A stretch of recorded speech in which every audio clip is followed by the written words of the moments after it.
What were the hardest choices you ever had to make? Or what was the hardest choice you ever had to make? It's getting real. Getting real. The hardest choice I ever had to make. I guess to divorce or not to divorce. That was the big question. No, that's a hard one. Yep. How come? So let's talk about that for a minute. Okay. So when you were making the decision to divorce or not to divorce, it wasn't just like my divorce, my kids were all kind of older. You were pregnant, Right. right? So and it was also a different time, Right. 1955 or so. Is that about what time it was? 656 or something like 51, that? 51, 52. I see Shelley's born in 50. Golden's born in 53 and Shelley was born in 56. So it'd Right. probably be 54. 50 well, 55, 56. Yep. Okay. I was working in Salt Lake, living in a motel room by myself with my little boy, pregnant, no car. Well, I did have a car. You were living in a motel?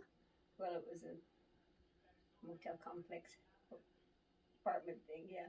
I didn't know that. You know that? And I had to walk.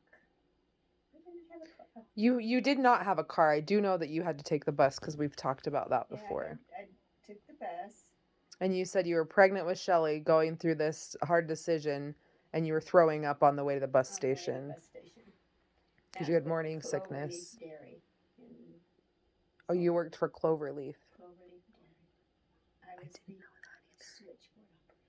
You're always like the information gal. I always get that job. It's because you're like the face of the.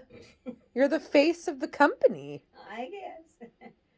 But I had just come back. Let me think now. I had just come back from California.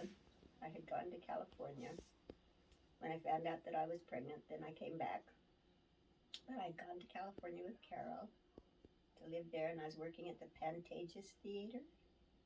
That rings a bell. That's where all the Oscar nominations used to come from.